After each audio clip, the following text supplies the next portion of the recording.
Most overrated scene band in your opinion? Okay, so when Jared sent that to me, I said, "Do you mean in general, like the bigger scene?" He said, "No, the Jersey scene." I was like, "I don't know if I can answer this, man."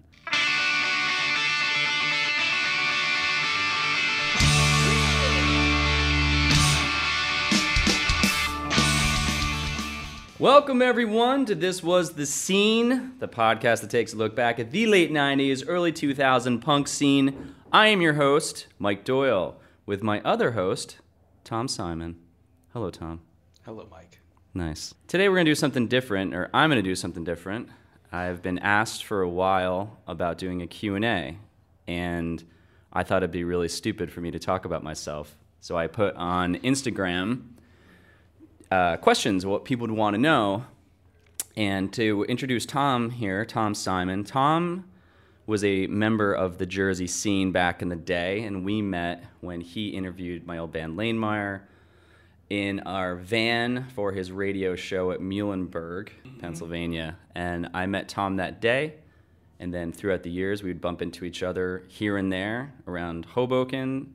One time we were at an Alkaline Trio show when they were on the Goddamn It tour. Still, by the way, the best. Was the best. We were like the only people in the bar area for whatever reason, and they went on stage and we looked at each other and we're like, let's go. And we just jetted into the fucking crowd and ran to the front and just lost it. That was the last time we saw each other. We went in the crowd, didn't even see each other, I think, the entire time. And when I traveled a couple years ago, I put on Facebook I was going to go travel. Tom pops in. He's like, "You should come to Raleigh." I stopped here for a couple days, loved it when I was on travel, and I came back here. And I've been here ever since. And so me and Tom meet up a lot. And he has a couple companies, and he has a dog treat company called Zookies Cookies. You should go check that out. They were on Shark Tank, just to give him a little bit of a inflate his ego. humble boast here. Twice, thank you. Twice, that's right, twice. Thank you. And what the fuck were you on today? Some show that was Lone Rider for Lone Rider. Yeah, that was Lone Rider. Lone Rider was part of the Unicorns Thanksgiving party on CBS last night. Yes. So Tom is now also the CMO of a local beer company, Lone Rider, a really great company. You should check it. I don't know if you can order beer unless you're a bottle company. If you are in the states that we can ship it to, the answer is yes. But Okay. you have to find out if you're the state. And unfortunately, the basis of this podcast, New Jersey is not one. Oh, well, fuck you, New Jersey. I blame Chris Christie. Yeah. I don't think he's anything anymore. Anyway, yeah, so Tom, I lost my train of thought there, but so me and him, when I came down here, he's part of this co-working space with his old company that sold to Facebook. Just gonna keep another humble brag. Just keep him going. Tom is the most humble fucking person. Watch, this is so hilarious right now. Tom does great things, and he got me into this co-working space. So we see each other all the time, and we hang out all the time. We get beers all the time. He listened or listens to the podcast. I don't know which episode he's heard last, but he's given me good advice, and he said to me, "Dude, you should do a Q&A. Let's both go on, and let me just ask you questions, and maybe we can turn this into a thing." And I was like, yeah, that sounds great. So if you see the setup we have now, I'm talking into an H4n Zoom separate, and he's recording into my computer where I record my intros with QuickTime. And I'm hoping that this all is going to work because I have to slap this together afterwards. This is super scrappy, and I love the way that this is coming together. Mike has a very generic customer service headset, so I'm feeling pretty good. I'm wondering if the next is going to get poked in. They're going to say, "Excuse me, could you help me with my laptop?" Tom's taking QVC orders right now, so rush delivery for Christmas. They don't carry Zookies, so no, I'm not. That's it. Yeah. Fuck them. Yeah, fuck you, QVC, and fuck you, New Jersey. So Starting off great. I said 10 o'clock Friday, let's show up. I booked a room. We're sitting in it now, live, even though this is going to be recording, that you're going to hear. And on Instagram, I said I posted a Ask Me Questions. So we got about 2, 4, 6, 8, 10, like 10. We crossed off one. We got like 9 questions. And we're just going to wing it and see how this works and just do it off the cuff like I usually do. And so Tom is going to... actually, and real quick, too, yeah, so But Tom, again, he was part of the scene. He had a radio show, Muhlenberg, and Lanemeyer, we were on there too. I even have the tape recording of that. So Tom he is a member of this whole thing that we talk about. So I just want to just give him some, I don't know, what would be the word, just to like introduce him so everyone's like, who the fuck's this Tom guy? Punk rock cred? Little punk rock cred. He's got scene points. I really enjoyed going to see everybody do it because I knew I'd be terrible at it. And so like I just let the professionals go up there, or well, Lanemeyer, I guess. The people who can play real music. Maybe professionals. Give the people what they want. That's right. But I knew I couldn't do it. I knew I wasn't into it, but I loved the scene. I loved the culture about it. I know, a couple of years ago, there would be, a year and a half now. So from reading last summer. Show. My wife Tara came with me, and she grew up in North Carolina, didn't grow up in a scene like that. And I know at that event we were in there, and for about 5 minutes we're walking around. She's like, I've never been in a show where everybody's running into each other, hugging, and looking so happy. And I was like, this was the scene. I always looked forward to going to the Wayne Hall. I love going to all the Legion halls, love going to all those clubs, everything else, because I'd see people outside my high school or whatever else that I didn't know as well. But we are all there because we were just excited to see bands and enjoy the music, and just be part of something that was really fun to be part of. And Tom grew up in Berkeley Heights too. What was the first show you went to? First show I went to was down at the Berkeley Heights Legion Hall, which was a little bit of a walk down the hill from my house. And at that point, my friend's band was playing, whose name is now escaping me, so I am a little older. We had Green Day roll up. We're the same fucking age. Conversion van. Conversion van. 23. And a couple other things, and that was kind of my first thing. And it was great because I had a good friend, Steve Voss, who lived around the corner from me. We were both skater kids too, so the idea of being able to go down there and do that. But after we did that, I was like, I want to go to all the VFW halls. I want to go and see. I don't even know why. I want to go see Lanemeyer all the time. Yeah, I want to see Blue Meanies. Oh yeah. Yeah, I was like, were you at the Blue Meanies show when they played with Goldfinger and Real Big Fish at Birchill? No, I was at the one that they played with Bigwig in New Providence. Okay. Yeah. I should interview them. They were awesome. They were an awesome band. I know. They were pretty great. Okay. Yeah. It's like every interview I think of always comes from someone naming a name. Yeah. It's like the recent one that just launched today is Adam in His Package, and that came from like Chris Gethard and everyone talking about him all the time. So. Yeah.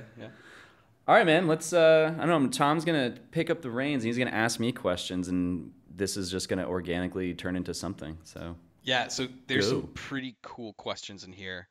I don't know how often in your podcast you talk about the emphasis or why you wanted to do this. The very first episode, I talked for about 6 minutes on how this came about. Yep. And I think I also did it right before I started season 2, which was basically just a continuation of season 1. Right. So, okay. So I was pretty sure. I'm like, I haven't heard it in a while. It was really just to, like, so I just got frustrated because I'm doing this freelance stuff and I'm just starting to hate it. And I think it's because I'm sick of making things for what people want me to make for them. And I just was in the Facebook group and saw the stickers, and I had done a podcast the year prior that I hated because it was just like a marketing one. Yep. And I was like, this sucks, but I know how to do it. I'm like, why don't I take that technicalness and add it to something that I love? And then it was, plus I think I had at the time I had a business/life coach, and she was like, what do you really want to do? I was like, I don't know. I think I have this idea about talking about punk rock. She's like, fucking do it. I was like, all right. And it was just, this seems like something that I would want to listen to and talk about, because I remember that. And like my dad had a really good memory about his past, and that he's instilled that onto me, even though I'm probably skewing a lot of things. And when people are listening to this, they're like, no, that's fucking wrong. But like I can clearly, since I have that quote unquote power, I don't know, superpower to like remember things in the past, it kind of helped make this thing happen. Because when people are like, how the fuck, oh yeah, that was that thing. But then they start doing it, which I was like, I just want to talk about punk rock, but then people are like, they start remembering shit, and then they're connecting me with people, and then I'm making these friendships with these people that I used to look up to, and now we're like emailing each other or texting each other, messaging each other. I'm just like, this is nuts. But it's just so fucking cool. And so it was just I had an idea, and then I didn't know what was going to happen. Just like today's episode, I have like no idea what this is going to be, but already I love it. Right. And we're like 10 minutes in. People are hitting the 15-second forward button, like, get onto my questions. Can you do already. that? Right. You can. You really? Don't do that. Yeah. So before jumping to the question, the disclaimer of it is I always thought it was really, really cool idea because you were starting to see more and more in different genres of music, and whether it was community based or locally to a particular scene or area, or just how it impacted lives in general, these conversations about some of that, but the behind the scenes stuff that you didn't get to see or hear or know about, and some of that was just so compelling to hear and make think, gosh, I get that now. And in our scene, never really had that. We have reunions, we had stuff like that. And there. I mean, don't get me wrong, the guys are doing the stuff on Facebook on those pages and stuff like that are great too. Capturing some of the old, almost archiving some of the old stuff from it. But the conversation now, thinking back of, wow, what happened, or like what went on with this band and this band, and how did you do this, and what was really happening. Like what we wanted to know then. Yeah. Like, how are you doing this? Like, how are you making this happen? Yeah, but to me, it's now equally more fascinating. Like now, I'm more like it because it gives me a good reason. One, it gives me a good reason to get back into it and really enjoy it. And most of the time, I find as soon as that's done, on Spotify, I've got albums already flagged to listen to from the bands that you just interviewed, because I'm like, I haven't revisited this in a long time. What was the when Slapstick? When you did Slapstick, I was a absolute 100% crazy nutball Slapstick fan. I went anywhere I could find them to go play shows. I think my buddy Did you see him live? Steve Ross, yeah. Okay. I think my buddy Steve Voss had something to do with them, but yeah, they come through a couple times, or he did whatever else. Or I went to Chicago, and to get up there to see it. Like I wanted to go see them because they were just so tight. But as soon as you put that on, I was like, I have not listened to Slapstick, and I listened to it start to finish for like 3 days. What, that first song on that last album, like, Yep. ding, ding, ding, ding, like, oh man, that just, it's like so bright. I'm like, oh fuck, this just takes you off. Yeah. So I just think it's always interesting to think about, just that idea and that concept of how it came together. I mean, you do so many creative things outside of it and through so much of your other stuff that it made sense, but the way that it's constructed and the stories that have been told and the stuff that you've learned is fascinating. Because I was just a kid, a punk rock kid at the time, just happy to spend my $7, go in, drop whatever money I had left in merch, hang out, get out of there, and do the thing. And so I enjoyed it from that aspect, but I was not at that level yet where I understood how all that came together. Well, real funny too, just like a side note, that there's an episode where I'm talking to, I think it's Alex Sarti, or Sarti, I think it was his episode, where I'm talking about my buddy Tom, because Tom used to work for Universal, and there's an interview I did where I'm talking about how Against All Authority, when they were doing their DVD, and they're talking about these people who were trying to court them, it was Universal, and Tom was part of that group, like trying to talk to these guys. Yeah, it was a weird. Oh no, it was Against Me. What did I say? Against All Authority? Yeah. Okay, shit. I'm sorry. Against Me. When Against Me was doing that DVD, and I know I was like, why are you giving me this weird look of like you know what the fuck I'm talking about? It's like, oh, it's Against Me.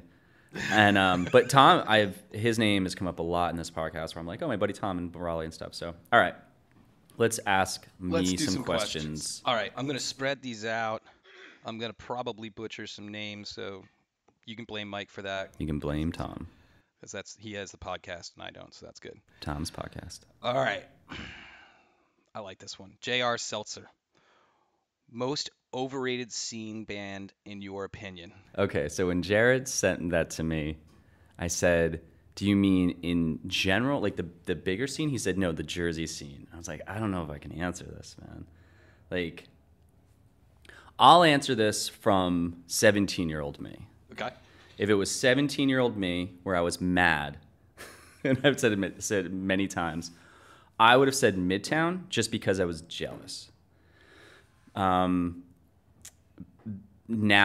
I mean, even when we were on tour, I would, like, everyone would sleep in the band. I would secretly put in their CD and listen to it and be like, this is so good. I get it. Fuck them so hard. They're so good. They're making it happen. I fucking hate them. So that would be 17-year-old me. If I had another band, I don't know. I don't think I can think of another band from Jersey where I didn't think they deserved the crowd being in front of them and singing. I think if I had Sean from Lanemoor on here, he'd be like, "Oh, this band, this band, this band." So I'm gonna throw him under the bus.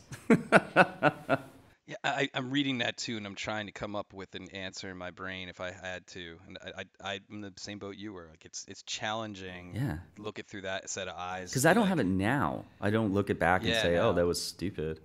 no. And at the time, I mean, there were maybe a couple bands that I knew that every time I'd see them on the flyer, I'd be like, all right. I mean, I'm gonna go to the show because there's others, but like, I'm not there to see you. Well, But I there was don't know if that bands. made them. It wasn't overrated. It was just didn't like it. Like maybe they had top billing, right, which was kind of my thing. I'm like, all right, well, you're way up there. I don't really like you, but I don't know if that made it overrated, you know. Yeah, it's like it's funny when he asked that because I'm like, are you trying to start like a 20-year-old war that doesn't exist? Like, I don't have that. I mean, if I just the bands that come top of mind that I don't think were overrated. I mean, I would go to, okay, well, there's One Cool Guy, LWL, Outline, Armor or not Armor for Sleep, Random Task, Humble Beginnings, Bigwig, Boxcar, Youth Ahead, Shower with Goats. I mean, those are the top bands in my brain. I think of them like I thought all of them, even at that time, deserved the crowds in front of them singing. I never had this. Why the fuck does anyone care about this? I always saw why Yep. people dug that about those bands. Yep. I think I think the first time I saw One Cool Guy, we played with him in Hackettstown. I think Brian Fallon put that show on. And I walked in, I believe it was their first show. I was talked with this. And they started playing. I was like, oh, another ska band. And then they started rapping. I'm like, this is interesting. I thought it was just fun. Because then there was two guys like playing ska and then rapping, and it was something new. And I was like, okay, cool. So when I think just a second into it, I was like, oh, good, ska. Because I just like, oh, fucking Christ, no more. This is when I got into ska, I loved it. And then I quickly go, at that time, I was like, I fucking hate this shit. Everyone's just jumping on. You wear a full suit and a tie and a fedora to most of the shows you want to go? I used to play with like a shirt and tie just for shits and giggles. Really? Yeah, in shorts. I did it a couple times. I think it was more in Congress a Cow because I saw a band do that and I was like, that looks fun. So I just Was did that just because you thought you looked good, or were you like rebelling against the man in the suit I was just wearing like, shorts? it might have been a subconscious feel rebelling. Like, I'll never wear a shirt and tie, but I will when I'm rocking out on stage. That's probably what I thought. That was the thought process. Cool. Let's get to the next question. Okay, the end. And let's go out of that one. How about this? This is a good kind of follow up to that, right? Decorm 00. Which NJ bands from back in the day did you think had the most potential to break out of local? Okay, I thought Humble had it when they did. There's an interview coming out before this where we talk about Humble a lot, and we both saw that they had like the biggest potential. I thought the potential hit its peak with the EP, the first EP. Yeah. Then the writing took then it went to the split with Bracket and then the California one. And Josh just took a different direction with his writing. That the sound went in a different way where it didn't connect with the original, the over-analyzing, blah, blah, blah, blah, blah, manifest, EP that they had out. I thought that album was like, these guys are going to be huge.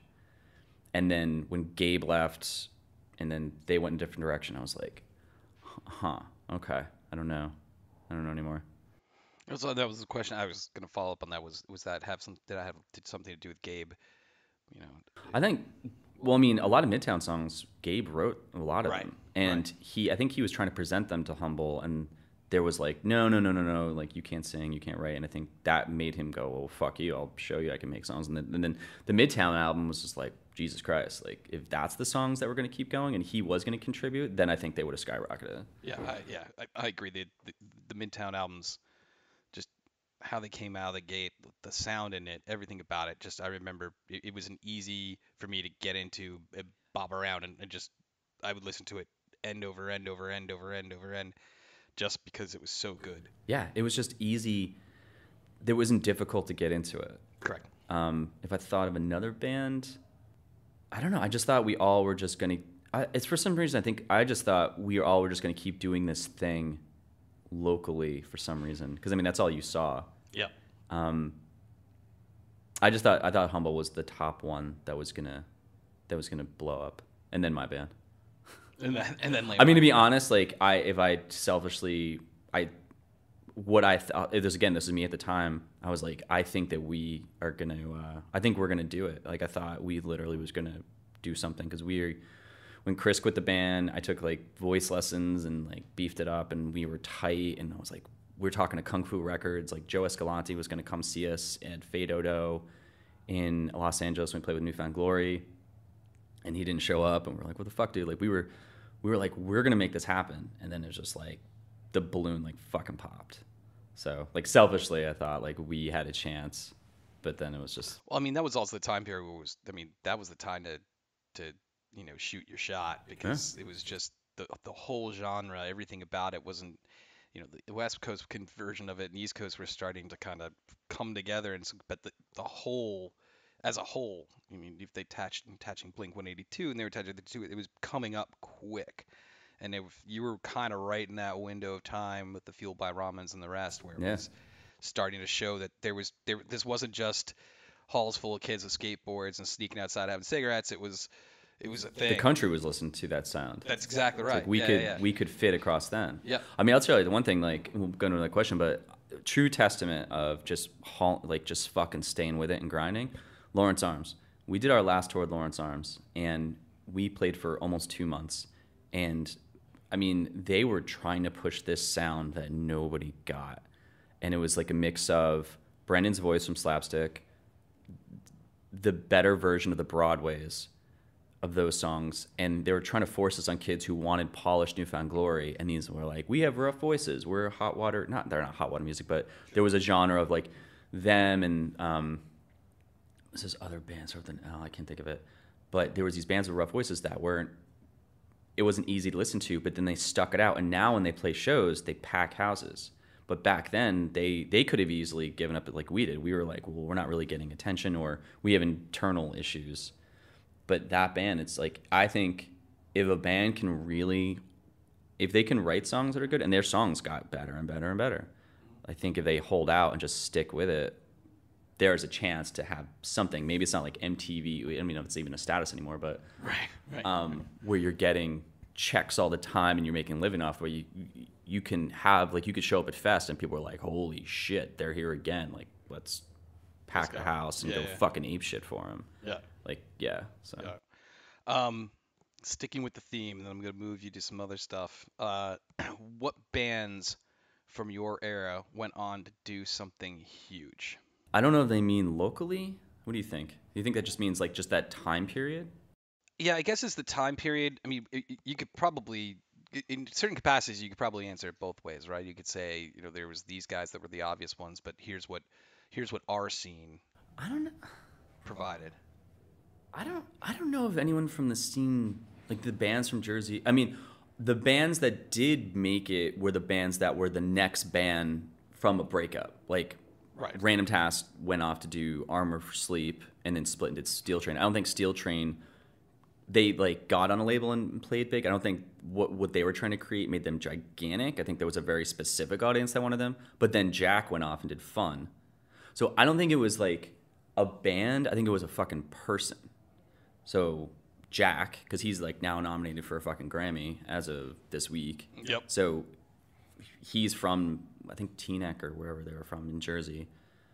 Fallon, obviously. Mm-hmm. I mean, he went from Surrogate McKenzie and these other bands prior to that, playing in our band, then doing This Charming Man, which turned into Gaslight Anthem. So it wasn't that whole group that stayed and did it that I remember. It was just that one person who didn't fucking give up. They were like, all right, next. Like, I'm going for the fucking gold.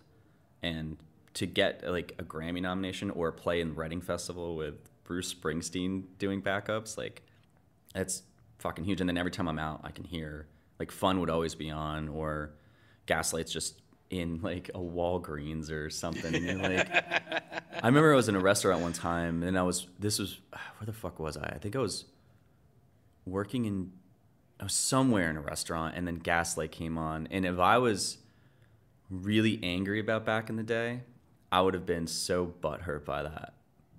But I luckily was like, I don't care that I'm not playing music, and I heard it, and I was like, fucking good for him, man. Yeah, I agree with that. I think you did. I mean, that's pretty much right. You look at people. I mean, you can put Gabe in that capacity. Yeah, I was You know, Gabe I too. mean, Gabe from Midtown to Cobra Starship to all their stuff to the production stuff he's done. Like, he's really great at it. But I also every time I saw Gabe or talked with him, and I interacted with him when I was at Universal, um, and I would see him at if they were opening for a band I was working with Recover for a little while, and they were doing some dates with them. And he'd be asking me about stuff like, "Hey, how much are we doing in this market, or how's this?" And you could just tell like he's putting it together in his head, like, how's this working, and where's it gonna go, and how's it gonna take off. Um, He asked the right questions. he asked the right questions, and there is a long story about a time where I was trying to get him signed to Universal, which is not for today. But he was, That'll be the next yeah, episode of he was Q and smart A. though. No, but I mean, he was smart, and he had the right, the right kind of stuff, and I dug that because I was like, this is a guy that, this is what he wants to do. I hated it. I hated it though because back then I hated it so much because he knew what he was doing, and then people looked at it like, well, you're just trying to get far. It's like, well, no shit, asshole. This is what I want to do. Like, these are the things you have to do. You can't just go, I'm gonna magically just be in a band forever because people love our songs. Some people, like, I think like Less Than Jake is a band where they wrote songs and built this huge fan base, but there was a giant business sense underneath all that. Sure. And but it wasn't, it was like when I talked to Vinny and then Mike Park, there was a genuine business sense, which for some reason people were like, oh, okay, it's cool that you're talking business because you're doing it in a funny way. And Gabe was just, yeah, I think he was just like, I don't think he was seen as the same way as Vinny from Less Than Jake was, or Mike Park. I mean, from my perspective. Yep. But he was like, I don't fucking care. Like, I want to pay bills and I want to live off of music. And people are like, well, you can't do it like that. It's like, yeah, I can. Sure. It took me a really long time to figure that out. It's like, oh, yeah, you were definitely right. I was the idiot. Well, so you got a good. You bring up a good one to follow up with then, Nat. I know. Oh boy. He's like, I'm reading your papers upside down. I can't see shit, dude. I I can hardly even read the words on my computer screen, which is like they an have, arm they have away. doctors for that you can go and. Nah, No. I have glasses. They're in my car for when I drive. Okay, good. Which is what, like 2 times a week? For Once 5 a week. minutes? Yeah. Hashtag Raleigh. So that whole business aspect was something that was happening, and I always thought that it might be more on the West Coast than it was the East Coast. There was just more the West Coast mentality of trying to do that from the punk scene, and the East Coast was working on it. But when you Yeah. look at the stacks of labels out there and who was doing what, it was kind of, you could feel that kind of vibe, right? And one that always pops in the head, of course, is going to be Drive Through, right? Drive Through Mm-hmm. carried for a while and had that big, it was a big foundational part of. Oh yeah. I mean, I saw those guys.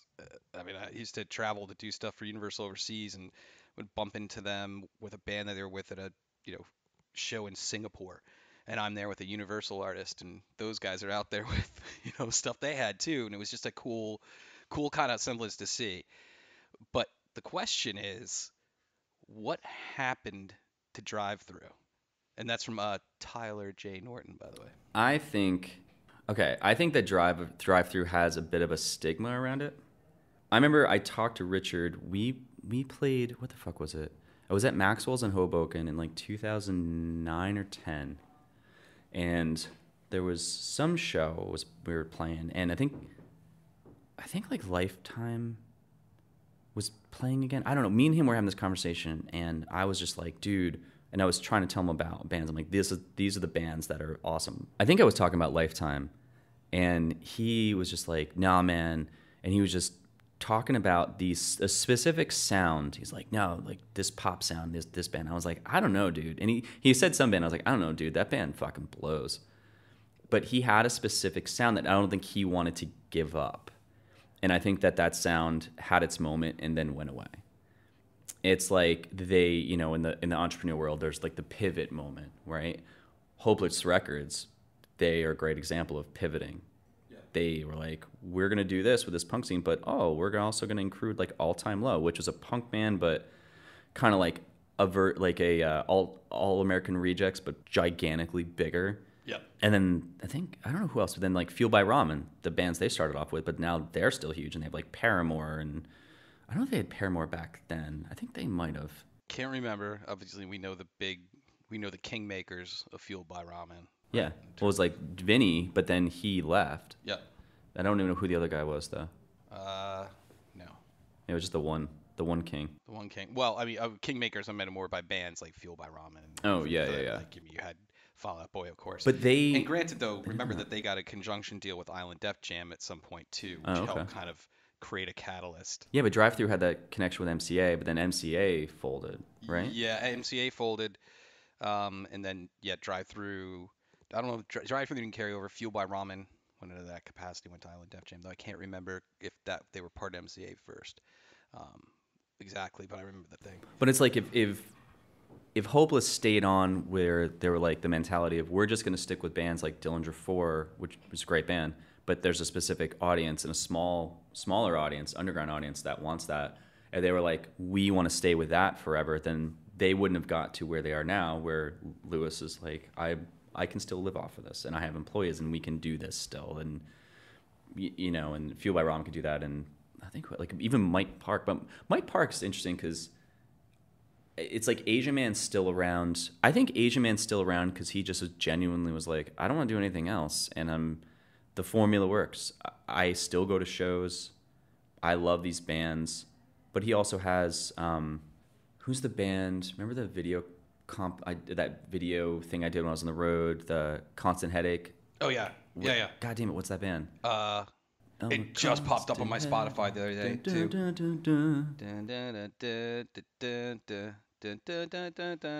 God damn it! They're I'm gonna looking love up. this version of it, by the way, that we're Fuck doing right now. me. Like, oh, you can't remember our name and you're singing terribly.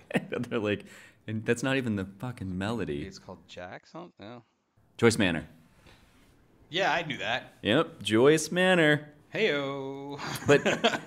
But he has this weird balance where he has bands that are big enough, but they're also, I don't think they're gigantic, but they had a fan base that just stayed the course or whatever. Drive Through, there was again they stuck with a sound. It's like if the Backstreet Boys and NSYNC sound. Again, I don't listen to like radios, things like that, but I'm sure they're always going to be pop, and that is something that'll make money. But I think Drive Through is like we don't want to give up this specific sound, and it just I think eventually just faded away. Are they even a label anymore? I don't think so. I know. I mean, I know. Obviously, somebody has the rights to distribute beyond that, but I don't know that they're an actual functioning label. Let's put it this way: I haven't heard them in a while. I still hear about some of the other guys, but I haven't heard anything about them in ages. So let's talk about your band. So I know you've done some interviews. You did interviews with Chris, and you guys talked through it in that aspect. Yeah. And by the way, that was one of my not biased because you and I are friends, or we did some stuff together when I was in college radio with Lane Meyer or whatever else. But I was always fond of the band itself, and to me that podcast, it was a really interesting opportunity to listen to all of you talk about it and just open up and talk about what happened, what it was. And to me, Lane Meyer was always, it was you, it was Chris, like those are the guys I remembered from it. Sorry, Sean. And, yeah, sorry, Sean. Sorry, Sean. Sorry, Sean. Shawnee. Sorry, you make great shirts though, Sean. Shawnee. I do say that. Shout out, promo code. This was the scene. But but it was great to listen to you two kind of talk through the history of it. Yeah. Yeah. And Yeah, I love that one. yeah, so obviously, given the fact that the notoriety for you is now also more this was the scene than it was being the guy from Lane Meyer, people were curious. So let's go with actually this is a good one. So this is from it's.jur, and it's I'm really interested in you explaining about the Lane Meyer songwriting process. Okay. When I first met Chris, I was in a bunch of plays and things like that. I was like in musicals, so I was in choir and things. So I knew how to. I didn't say I knew how to sing, but I knew I was singing at the times, and I could like hold a tune, let's say. But I'd never wrote my own stuff. So when me and Chris met, we were hanging out in his house, and he opens up. He had this like Manila folder, and he goes, "Yeah, I write songs." And he's like, "When I was younger, I used to write a lot of poetry, and And my mom used to try to get, I don't know if he got it published or anything like that, but he was big into writing. He was really good with the words. And I was so fascinated by this. And he goes, I wrote songs. So when our first time we ever played together, he had this one song. I'm not going to say the name, it's embarrassing. But he picked, and he also was playing guitar. He was getting guitar lessons.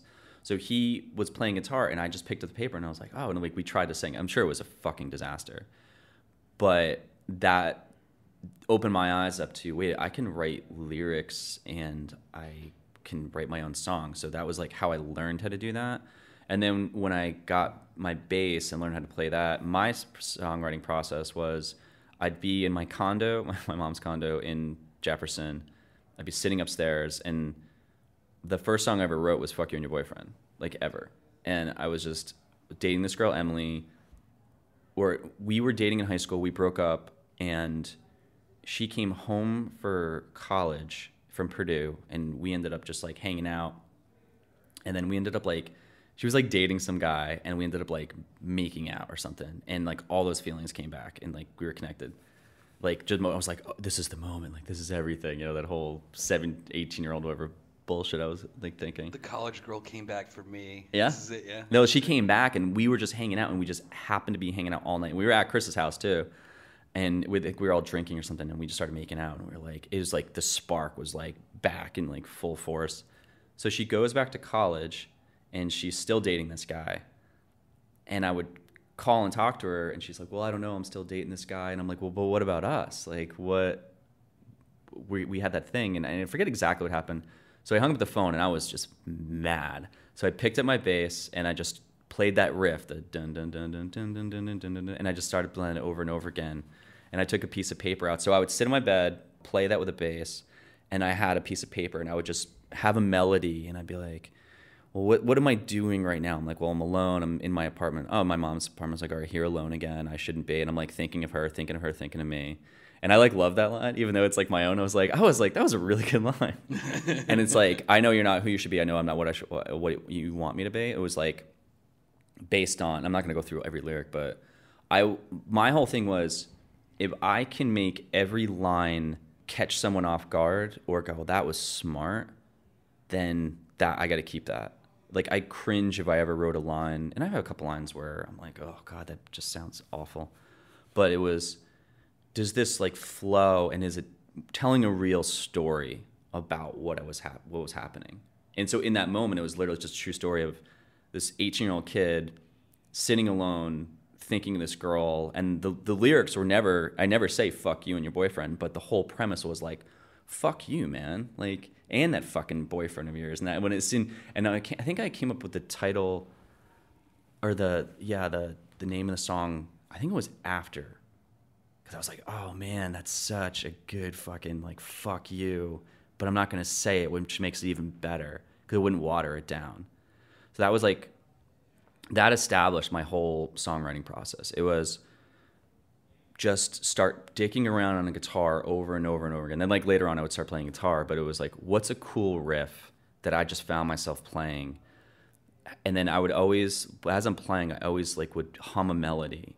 And then it's like, well, how do I put lyrics to this? Like I can never write lyrics and then write to the lyrics. I can always like, it has to be a basis of, would I want to hear this melody first? And then what can I put to that where the lyrics are actually happening right now? It's not some made up bullshit. Yep. Like, yeah. You know, when I see bands like Coheed and Cambria write about like comic book stuff, I'm like, I don't understand how they can do that. And they write like really good songs. Like some of them I don't really like, but like that Juggernaut song, I was like, is that just about a comic book? But it's so fucking amazing. If that was about like a real life person, I think that adds the full attachment to it. It's like the hook's fucking awesome, the chorus is great, the lyrics are great. Oh, and they're about something real. This makes it alive for me. So like that's my whole process, and I still hold out to this day. Like even every song I write, that's why it takes so long for me to write something, because I always have to be like mad or really sad about something. And like the last batch of songs I've written in the last like 5 years were, 2 of them were about like my divorce. The one EP I did was about a breakup that I had with someone, and that whole thing is like every lyric in that is it's about like little moments of one of the songs I wrote. It's called like shit, I can't remember the name of the song, but it was a card she gave me, and so I used that card as the name of the song. And it was like, so everything in every song I wrote is always, it's alive, it's So real. it have physical attachment, Always. some sort of component. Right. It's never like, I'm going to think of a story and write it. And I've tried a couple times to be like, maybe I should start doing that. But it always has to be like, and Chris is the same way. Chris would always, and his lyrics are just like, and I got to know how to write lyrics because of him. So I was like, would Chris like this? Yeah. Even to this day, like I always think like my highest standard is, would Chris text me, dude, that's fucking amazing. Because like that to me, we do it all the time. When I heard his EP, the Date the Fair EP, the last one, I texted him. I was like, "This is incredible. Like the lyrics are amazing. I'm like getting chills because the hooks are there. So when I'm writing something, I'm like, fuck, like I have to beat Chris, quote unquote."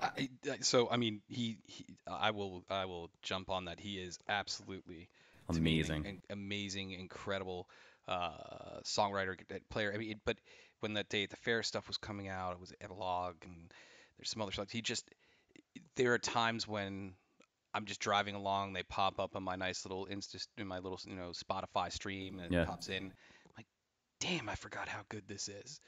And it's just fun. It sits there, and I bump it back a couple times so I can listen to it before it goes back into the never-ending algorithm of punk, hardcore, and whatever else I've got dug in there, hip hop and some other stuff. So it takes a while for Chris to pop up through that, but on occasion. So it's like kind of like before though. Like when I said when Humble and when Midtown when they split, or when Gabe and Humble split, it took that force and split it. Yeah. It's like when At the Drive-In split, right? They went to do Mars Volta and then Sparta. They took the best pieces from At the Drive-In, and then they took the weird sound and shit that Cedric and Omar would do, and they took it to the right. And then all the other guys, they went left with just like that raw rock sound. Yeah. I think that if we found a way to make it work with Chris, and he really wanted to do it, and me and him actually had a healthy relationship as a band members, if we took just seeing the songs that he wrote for Day at the Fair, if he was doing that and bringing that to the table, I would have been like, and not saying like my songwriting is great, but I would have been like, I am going to go and beef the fuck out of what I'm doing. I think that would have made us way better. Like we do, and the funny thing is that I've talked about many times, like since playing that show, I've actually written a song or 2 songs, Lane Meyer songs, and Chris has 2 Lane Meyer songs. And if we were in Jersey, they'd be recorded. And I think they'd probably be, you can't say like years later they'd be the best ones, but I think they're really fucking good. And I think that the one that I have, Chris, if he heard it, he'd be like, fuck, dude, that's awesome. So, Josh, or PGA Josh, maybe he plays golf. Can't tell. He does. Good for him. Probably, yeah. Pretty good ass, Josh. Pretty good. I'm the lamest. I'm like TB Simon, I think. Right? Is that it? It's like I couldn't get creative enough, so I just did my tight butt Simon last time. Yeah, exactly. Has good asses. Yeah. I'm great at this. This is a good parlay to that, which is, what's the one thing you would like to do over again, knowing what you know now? And maybe we just put it into that conversation you were just having, right? I would have had us, again, even knowing now, this is why I don't do business partnerships, because I don't think that people can truly get on the same page. I would have tried more back then. I would have been, if I could emotionally handle it, I would have been way more of an adult about making decisions. Mm-hmm. So as a band, I would have sat down with us and been like, what's our 5-year plan? What do we want to do? Are we all on the same page? So I would do that. I would have all of us practice a lot more. I had all of us take lessons. I'd make sure that I was taking voice lessons, Chris was taking voice lessons, Sean was taking drum lessons, Casey was just taking more being awesome lessons. I wish we would have had more fun with it and been more involved and somehow took the stress out of it. And when we were at shows, I always loved going and talking to the crowd. I wish we would have had, if we could take the social media we have now and brought it back then. Like that whole week for the Lane Meyer show, I mean, I was on Instagram promoting the fuck out of us, but it was all because it was fun as fuck. And it was so hilarious. And I was like, this is what I wanted to do. So almost basically like what I would have done then, we did leading up to that show. Yeah. And still, the funny thing is even leading up to that show, 2 days before, like me and Chris got in a fight, like just not like a full fight, but we had to practice. He couldn't show up, and I just like got mad, and we both kind of like had it out for a second, and then we hung up the phone, and me, Sean, and Casey practiced, and we were like, God damn it, like this is why we fucking do this every fucking 5 or 10 years. And I think as much as I could have tried to package it up back then, I think just the internal emotional things would have been something we all would have had to work on for ourselves. And that has to be just you deciding. So I couldn't say to Chris, like, hey, I think you need to go to therapy and I need to go to therapy, or we need to go to therapy together because we don't know how to talk to each other. I think that would have been better. But who fucking 17-year-old says that to the other one? It's like, I can have a 40-year-old mind thing in this, but back then I've been like, that's weird. Well, yeah.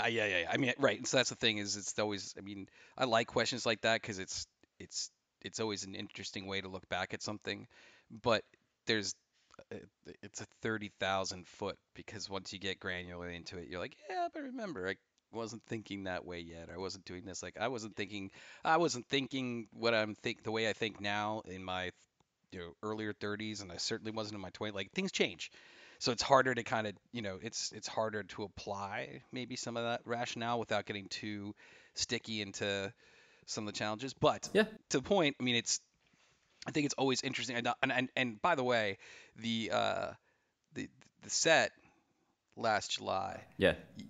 from an outset, you wouldn't know, right? Well, no, we Nothing. squashed it by Friday. Like by the time we got together and practiced on Friday, we were like, okay, great. And then, but the cool thing was that when Chris brought to the table, he said in his interview, like he did not know how to talk to Sean in a nice way. But we were practicing on Friday, and Chris was like, I want to have us walk into this, which is what we walked out to, was taking the beginning of Stories to the Big Screen and slowing it really down so we can Yep. get up on stage. And it worked. We didn't even practice that. Well, We because just you're really old, did and it it. takes you longer to get on stage. These Was days. we was like, oh my God, stairs? There's 5? There's no ramp. We can't roll ourselves up. But like Chris showed up with that, and when he sent me that the night before, I was like, okay. Years ago, he never would have been like, whatever. It was kind of his like, I'm excited for this. Let me show you why. And then when we were practicing it, Sean kept fucking up. And back in the day, would have been like, what the fuck, dude? We got to play tomorrow. But Chris was like, hey, man, it's cool. Like, you're in your head. Like, get out of your head. And I'm like, what am I witnessing right now? This is like a myth. And I think that's why on Saturday when we showed up there, there was still a part of me like, we have to be there by 4. We're going on at 10. Are you still going to stay around, Chris? Please Please don't go. And he showed up. He's like, all right, cool. This is great. I'm like, I'm just not going to say anything because I'm going to poke the bear. Backpedal and get ready. I'm glad you're happy. I'm going to go over there. Yeah. All right, we've got a couple left, mostly dealing with Lanemeyer. I'll leave those to the last two. Eric Charles, favorite live rig. For bass, it was, if he's asking like what I would want, I don't know. What I had is I had a Trace Elliott V4, I think it was like a V-type, not solid state, tubed head. That was like 1,000 pounds. That was my favorite thing because it just made a bass like growl. I had a Fender Jazz American Deluxe with active pickups and a Pearl pickguard bass. I liked it. I wish it was heavy though, and I think I would have had something maybe a little bit lighter and something with a thinner. I mean, the neck was thin. I'd rather have a neck like a precision bass is thicker, where it's hard to play punk rock on it. Like a thinner bass is like almost like you can strum it almost like a guitar. So I'd always stick with Fender for bass and definitely jazz. Always American.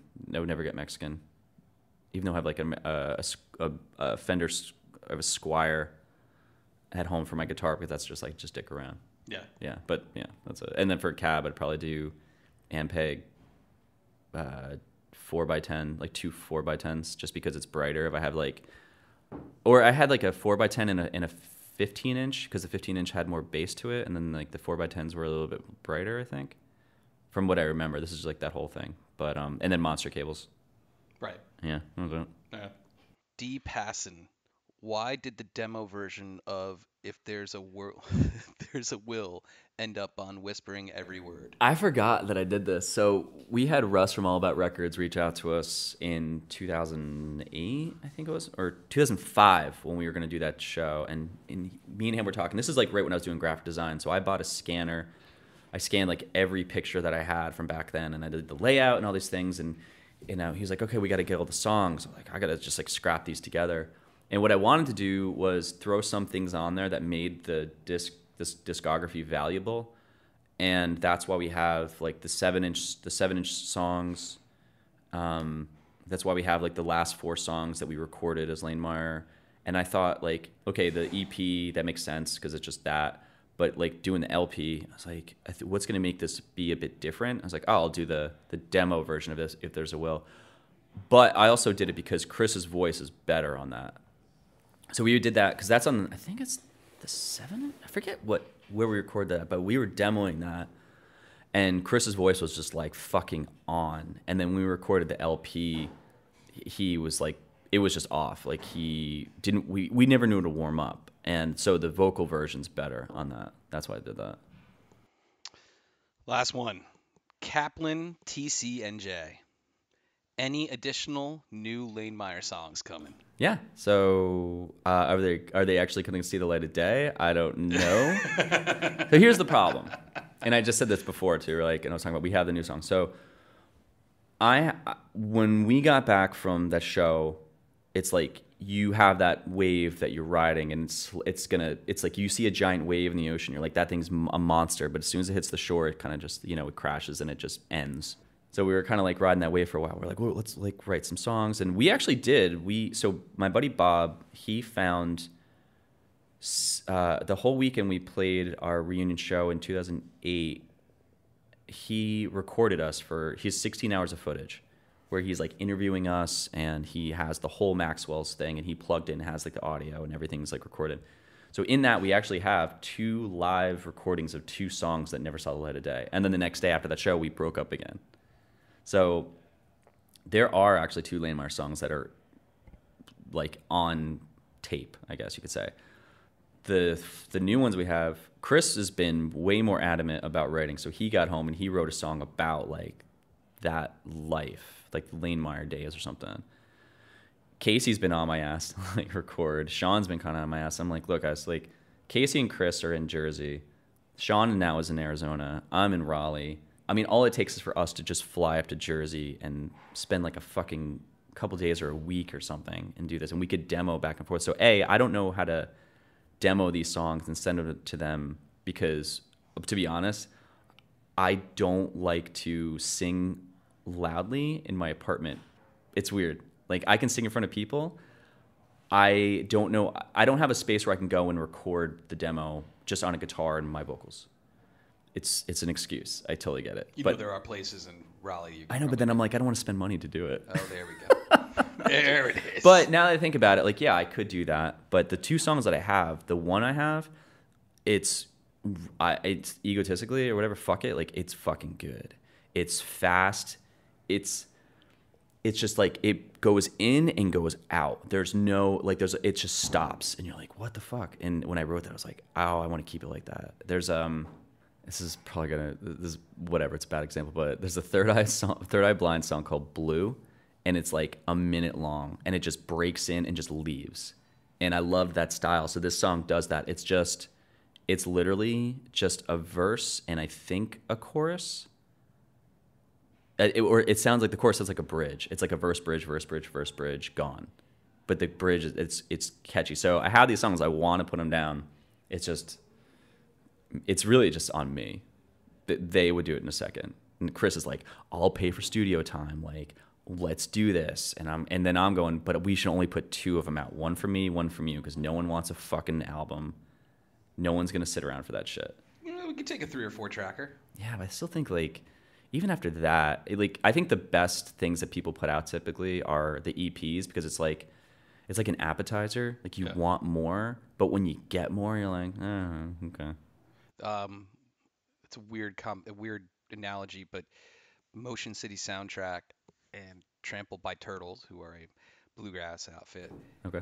They did a split, and part of it was Motion City covered a Trampled by Turtle song, and then vice versa. Yeah. And then they had a new extra song on each of it and stuff like that. That's And pretty it was cool. super popular because people were just excited to hear a different way, but it got them a couple new tracks to Yeah. dig into the band. But that's it. Like you're right. I know like Face to Face has that newer album out. I don't know how long it's been out, but there's one song on it that's fucking awesome. Hmm. And as I'm going through the rest of the album, I kind of like just start to waver off. Right. Becomes It's like, background fodder. yeah, I'm like, I don't know if maybe that's just me. I mean, obviously everyone has different buying habits, listening habits, but I know that I just think like giving too much this later on in life is just pointless. But so even Sean was like, let's do all 4 songs. I'm like, yeah, but then we got to fucking learn 4 new songs. Like, do we still have it? Can we still make that shit happen? You know, it's harder to remember things as you get older. I don't too. even know what would just happen this last hour. Where am I? Who are you? You're in Raleigh, North Carolina. We've Yeah. trapped you. Yeah, yeah. So is that it for questions? That's it for questions. I think we should do this again. But I want like maybe this will be like a YouTube thing. We have like a camera on us. Yeah, it's fine. I mean, I'm moderately pretty enough for that. That's I okay. think we both are moderately okay looking. That's okay. You know what? In most of We're YouTube, that's hot. fine. Yeah, we're not influencers. We can just be the other part of it, right? That's like the new thing. So the kids do. So that's it. That is the Q&A. If you want more of this, post somewhere or email me or post on Instagram. But yeah, I don't know. Maybe we'll do this again. And I would encourage all of you to get to his Patreon, get in Venmo, and donate to this podcast and help him kind of run it. You know, I get to sit across from Mike here in Raleigh at this wonderful co-working space HQ Raleigh and seeing him put it together. And we get together and he's like, I gotta go do this interview. And he puts a ton of work, a ton of heart and soul. And I think you wouldn't be doing this if you didn't have the passion for it and you didn't have stuff like that. But there's so many great things that come from it. And I know the way that you think, there's other things that you want to run at or maybe do or try in this capacity. And the only way it happens is if people help out. So, you know, it's not a GoFundMe, it's not anything else. Mike will come up with cool ways, I'm sure, to reward you for it. But I really encourage folks to reach out and help him support this because he's put a lot of work and passion, and I can only see it getting better. But he deserves support for doing it. I appreciate that. I'm gonna end it on that. There you go.